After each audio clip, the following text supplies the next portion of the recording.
You are just in time for an adventure. In fact, today our adventure continues as we walk the path of freedom to the Passover. A path that started way back with the story of Abraham, Isaac, and Jacob. Today we are introduced to Jacob's most famous son, Joseph, and how his story sets the stage for Passover. Last time we left off, it is Yaakov who is just coming back from living for over 14 years in Padan Aram.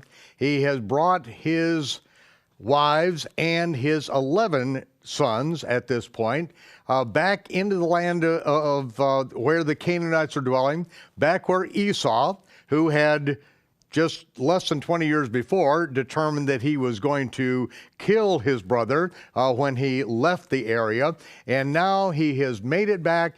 And so in chapter 35, God said unto Yaakov, arise, go to Bethel and dwell there, make an altar. And so just like you did when you fled from the face of Esau.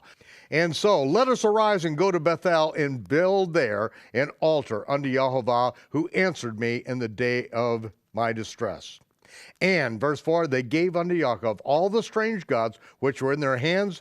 They took off all their piercings, all the earrings, their nose rings, all this other stuff that they picked up from the Canaanites. They went down to the tattoo removal parlor and got rid of all of their tattoos and the earrings that were in their ears and on their faces, and Yaakov hid them under the oak, which was by Shem. And then verse 10, when they get there, God said unto him, Elohim said, your name is Yaakov. Your name was not going to be called Yaakov, but Israel will be your name. And there he called his name Yisrael. And he said, I am Yehovah, Elohim, Almighty, El Shaddai. Be fruitful, multiply. A company of nations shall come out of from thee. Kings shall come out of your loins. In the land that I gave unto Abraham and Isaac, I give it to you and to your seed after you. Why? Because he got cleaned up. He called for holiness in his household and in his camp. And there Yaakov set up another pillar and poured out a drink offering thereupon. And then they journeyed from Bethel and they came a little way to Ephrat. And there is where Rachel travailed, and she died in childbirth. Just after the child was born, she called his name Benoni, but his father called him Benjamin, son of my right hand. And there he set up a pillar for her grave.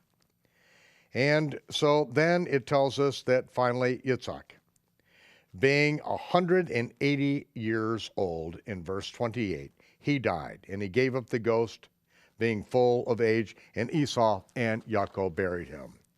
And so then chapter 36, it tells us these are the generations of Esau, who is Edom, which becomes the nation of Edom. And then it goes down and gives us the entire the lineage here, and finally goes down to verse 15, and these are the dukes of the sons of Esau.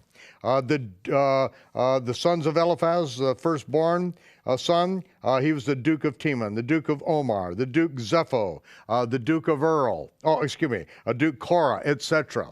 And then Duke Amalek, from whom will come the Amalekites. The descendants of Amalek are described as a cruel and evil people that attacked the children of Israel when they were weak. The Amalekites became associated with tyranny and ruthlessness and became the enemy of the Jews. The infamous character of Haman in the story of Esther was said to be an Agagite. An Agagite was a descendant of Agag, the king of the Amalekites. And then in chapter 37, and Yaakov dwelt in the land wherein his father was a stranger, in the land of Canaan. These are Canaanites who are dwelling here. And then it says, these are the generations of Yaakov. Yosef, being 17 years old, was feeding the flock with his brethren, and the lad was with the sons of Bilhah, the sons of Zilpah, his father's wives, and Yosef brought unto their father their evil report, when they were doing that which is wrong.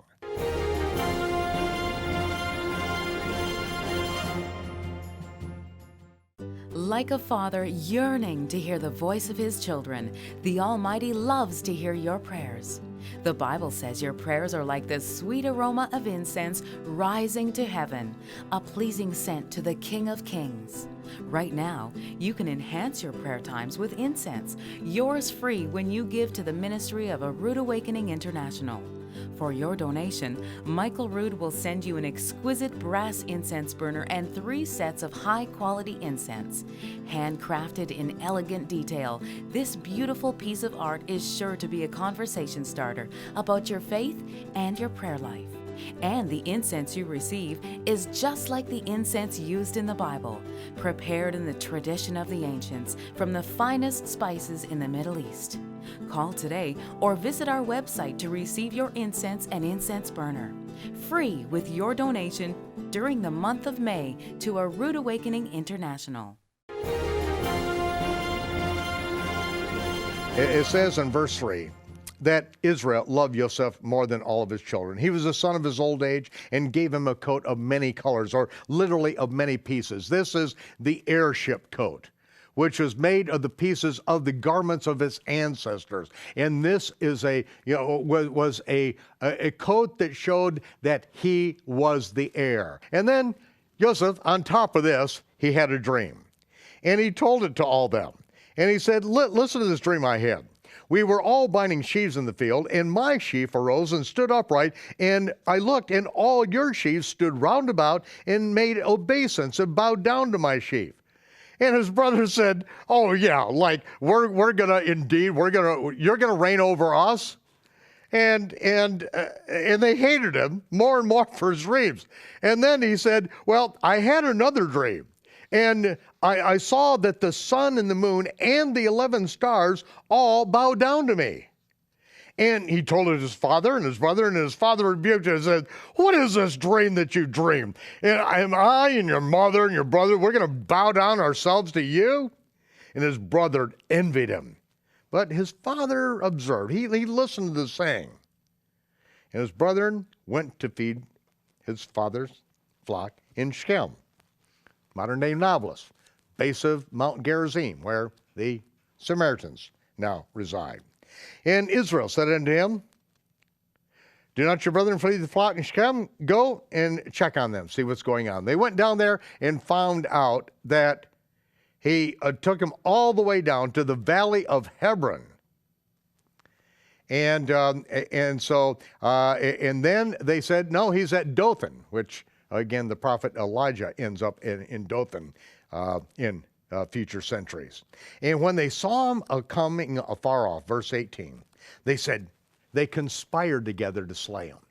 And they said, look, this dreamer comes. Now, let's kill him and cast him into some pit. And we'll say that some evil beast has devoured him. And then we'll see what to become of the dream. But when Reuben, the oldest, heard it, he was determined to deliver them out of their hands and said, no, don't kill him. He said, don't shed blood. Let's cast him into the pit.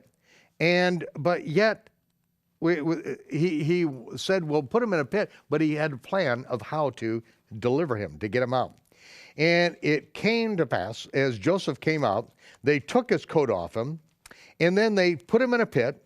There's no water in it, it was empty. In verse 25, they sat down to eat bread, and they looked, and behold, they saw a company of Ishmaelites coming from Gilead with their camels, bearing spices and balm and myrrh to go down to Egypt. And so Judah said, what profit will we have if we just kill our brother and conceal his blood? Let's sell him to the Ishmaelites.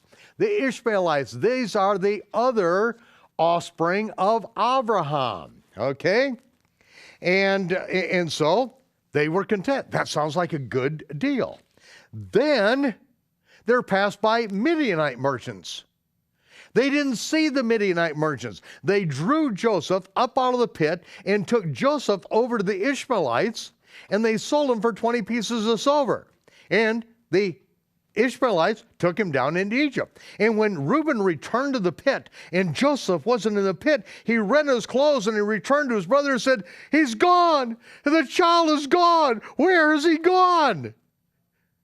They had no idea what happened to him. And so they took Joseph's coat and they killed a kid and dipped it in the coat of blood, and they took the coat back to his father. And he said, "Is this your son's coat?" They said, "We're going to have to get a DNA test, but it looks like it." He knew it. It's his son's coat. An evil beast has devoured him, and no doubt Joseph is torn to pieces.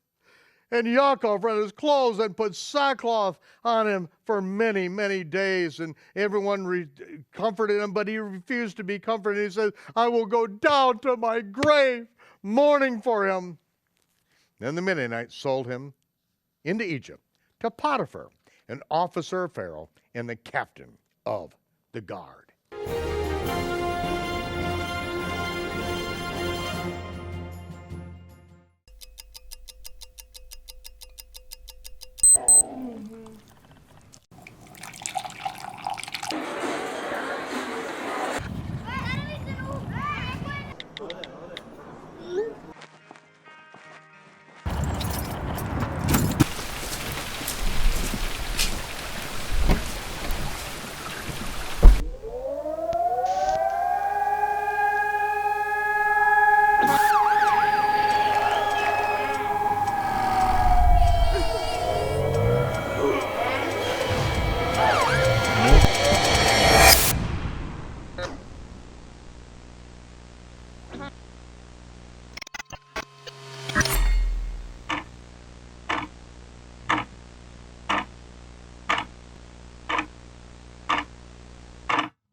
Joseph, everything he touched turned to gold. There was nothing that this kid could do wrong. And, he's 17 years of age, or a little bit older at this point.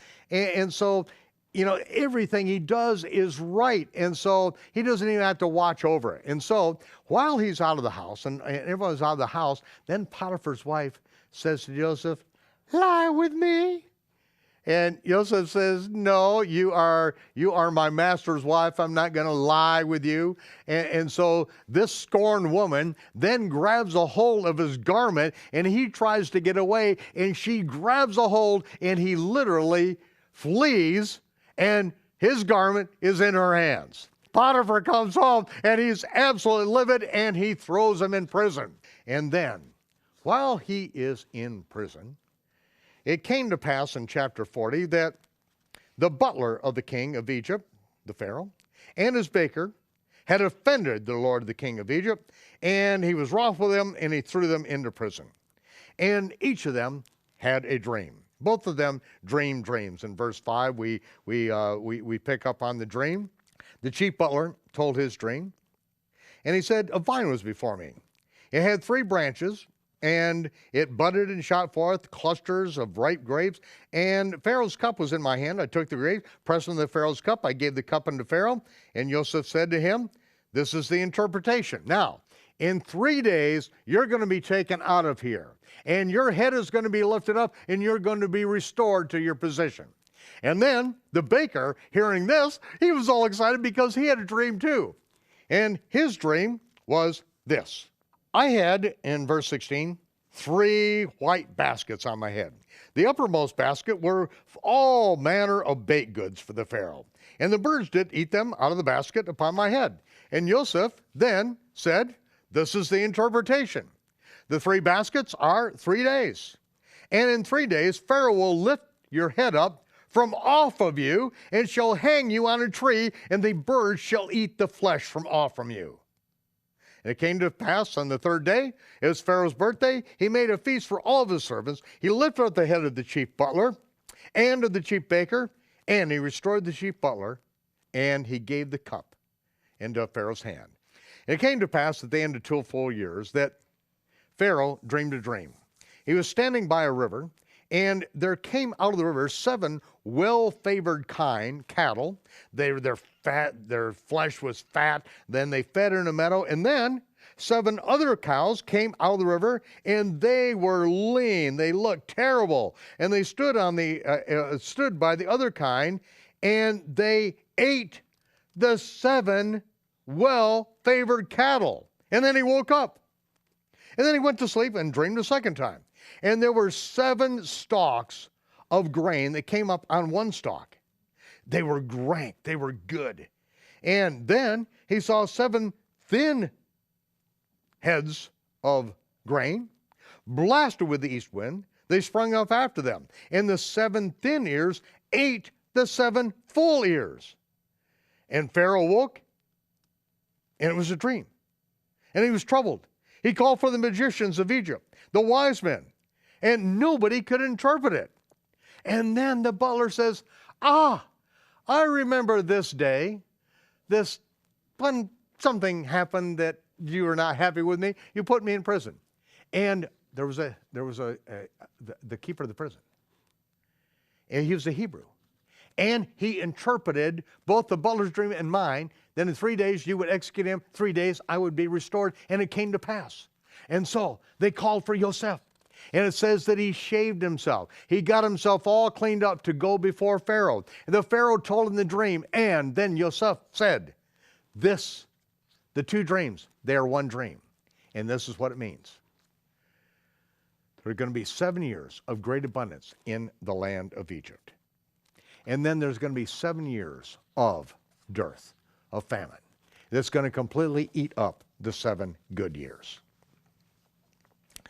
And there's going to be nothing left of the good because of that. And because the dream was doubled to Pharaoh twice, it is established, and it will swiftly come to pass. Now, he said, let Pharaoh look out for a man who is discreet and wise, set him over the land of Egypt. Let Pharaoh do this, and let him, this person he puts in charge, appoint officers over the land to take up a 5th part of the land of Egypt, all during the 7 plenteous years. Let them gather the good of the food for that time and lay it up in store in cities that Pharaoh builds. And the food will be in store for the 7 years of famine that shall be in the land of Egypt, so that the land doesn't perish. And the thing was good in the eyes of Pharaoh and all of the eyes of his servants. And Pharaoh said, where can we find someone like this? A man in whom the Spirit of God is. We found the man. Is he not right here before us? He has the Spirit of the Almighty. And Pharaoh said, forasmuch as Elohim showed all this to you, there's nobody as discreet and wise as you are. You shall be over my house. According to the word, or your word, shall all of my people be ruled. Only in the throne will I be greater.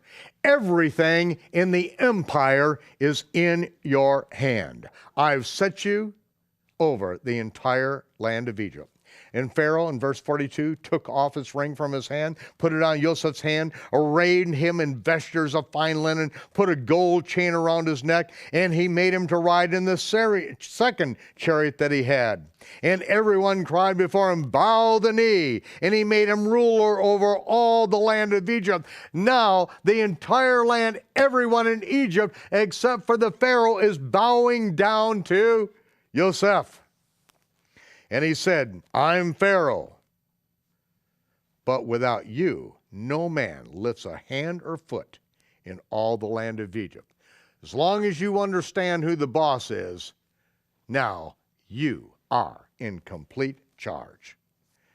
And Pharaoh called Yosef by another name, and is also known by that other name in the land of Egypt, even to this day, the scholar scribe. The identity of Joseph in Egyptian history is debated, but some scholars identify him with Imhotep, who was a high official to Pharaoh during the 3rd dynasty. Imhotep is attributed with being the first person in history to be an acting physician.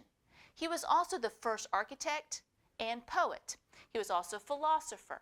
Many scholars debate whether Imhotep himself was a real person or just a contrived legend.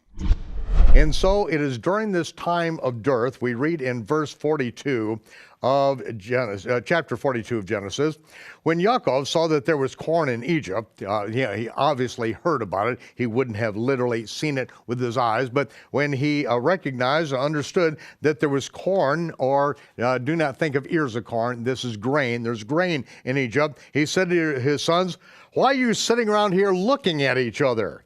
He said, "I've heard that there is grain in Egypt. Get out of here, go down there. We're gonna die unless you get up and do something about this." And so when they came down, Joseph, of course, being the governor over the whole land, he saw his brothers come down. Joseph, it's been, again, over 20 years since he has seen. No, now we have 20 years plus 7, and now we are into the first year, so he is now 38 years of age. And so 23 years since he's seen his brothers and all, plus. And so they don't know him. He looks like an Egyptian. Everyone's bowing down to him. He's a top dog. And so he said, "Okay, tell me, why are you down here?" And Yosef remembered the dreams that he had dreamed, because now all of his brothers, except for Benjamin, who's not with him, just his 10 brothers, are now bowing down to him in Egypt. And he said, "You're spies! You're spies! You came down to see the land, to spy it out, to see what kind of position we're in. You're spies." And he said, No, we're all true men. We're not spies. And he said, "No, you are spies." And they said, "No, we are all the sons of one man in Canaan. And our father has another son yet at home." And so he's given all the details about this. And then he said, "Okay, well, what I'm going to do to prove this, I'm going to put one of your brothers, Shimon, I'm going to put him in prison. And I'm going to give you the grain. You go home and you bring your younger brother home. And then back here. And so next time you come back, you will not see my face unless you bring him back. You will not see your brother Shimon. He's in prison until you come back with your youngest brother. Then I'll know that you're true men." And so they go back, and as they get back, they find out that in their bags of grain is all the money that they had paid for the grain. Now they are very frightened. They get back, and their father says, Israel says, "Where's Shimon? What's going on?" And then they told him the story. He said, "Well, why did you tell him about your younger brother?" He said, "Well, we're just having a conversation with him. We had no idea he was going to say you got to bring him back and he's going to imprison Shimon."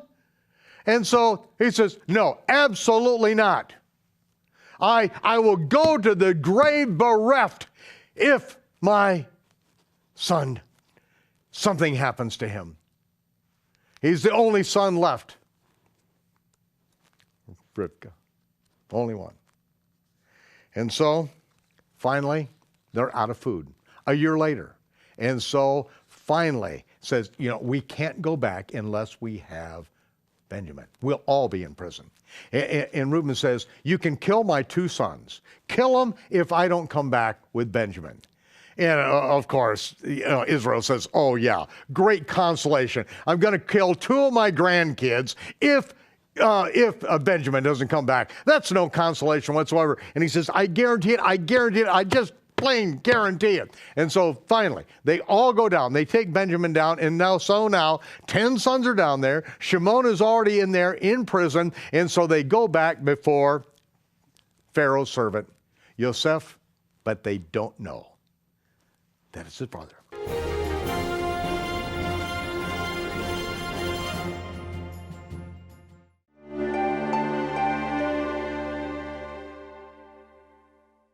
Jenny, there's an interview with Dr. Oz on glutathione.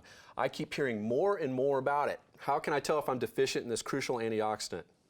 Symptoms of glutathione deficiency include headaches, dizziness, weakness, lack of energy, brain fog, joint pain, inflammation, dry skin, rashes, hyperpigmentation, sleep disorders, depression, and if you get sick a lot, you can be deficient. Wow, I'm going to make an appointment with my doctor to get my levels tested. I think I can use some glutathione. To learn more about glutathione, go to www.aroodawakening.tv/body, soul, spirit.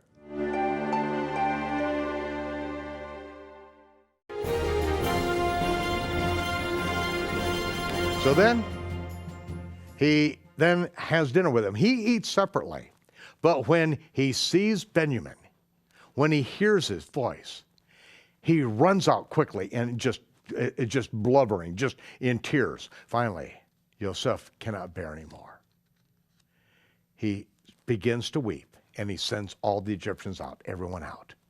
And it says that he then makes known himself to his brothers. And all of his brothers came and fell down before him, and they said, "We're your servants. We'll be your servants. We're your slaves." And he said, "Don't fear. Am I in the place of God? You thought evil against me.